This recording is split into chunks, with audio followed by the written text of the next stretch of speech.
You've probably seen the headlines, right? That behind all the incredible things AI can do, there's this hidden, thirsty monster draining our planet's water. It's a really powerful and honestly kind of scary image.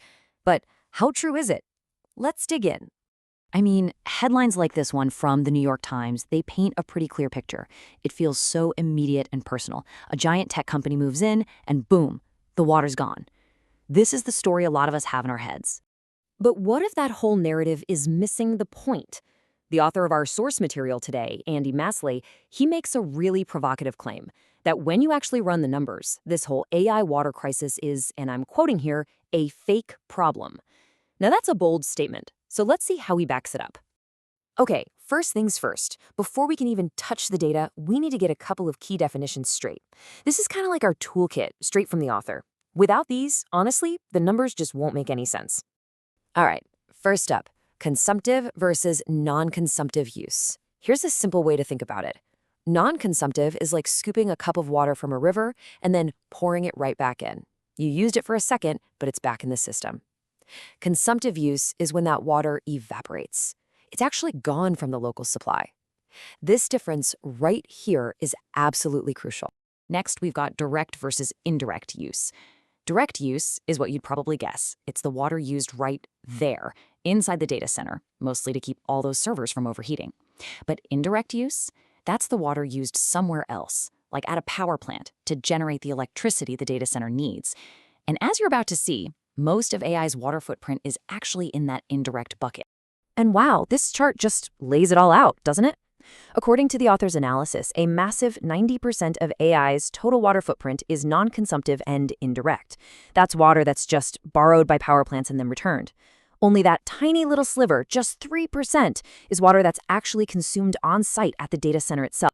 Okay, so now that we have those key terms in our back pocket, let's get to the numbers. And we're going to look at this from a few different angles, starting with the big national picture and then zooming all the way down to you and me. So here it is, the big number from the author. In 2023, all the direct consumptive water used by AI data centers in the US added up to just 0.008% of the country's total freshwater consumption. I mean, that is an incredibly small number, especially when you think about how AI feels like it's taking over everything. And to really put that in perspective, let's compare it to something else. What's so wild about this slide is just the scale. The author points out that the U.S. Gulf industry's direct water use absolutely dwarfs what all AI data centers use combined. It's not even close. We're talking a whole different league. Let's bring it even closer to home. How about this? The water it takes to make a single pair of jeans. Well, the author calculates that's about the same amount of water it takes to run 5.4 million AI prompts. Suddenly, that AI-generated email you just sent looks a little different, doesn't it? And it doesn't stop there. The water needed to manufacture just one smartphone, that could power over 6 million AI prompts. The author's whole point here is that when you look at our total personal water footprints, AI's contribution is, well, it's practically a rounding error. Okay, so at this point, you're probably thinking, wait a minute, if the numbers are that small, why are the headlines so terrifying? It's a fair question. So let's go back and look at those big, alarming stories. But this time, let's use that new toolkit we've got. So let's go back to that bombshell headline we started with. It's a super powerful story, for sure. But the author of our source material really pushes us to look closer, to read past the headline and get into the actual details of the article. And when you do that, a totally different story starts to take shape.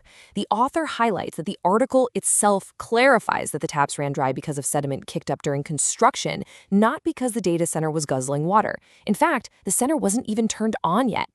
And on top of that, it wasn't even designed to use the local groundwater in the first place. The problem was construction, not AI. Right, but this is a really good question. It seems completely backwards to build a facility that uses any water in a place like Arizona, which is already dealing with water shortages. I mean, why would any community agree to that? Well, the author says it often comes down to economics.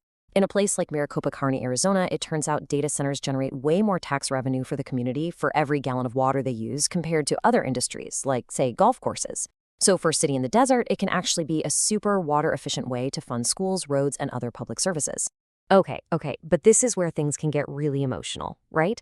We're not talking about just any water. This is precious, clean, drinking water.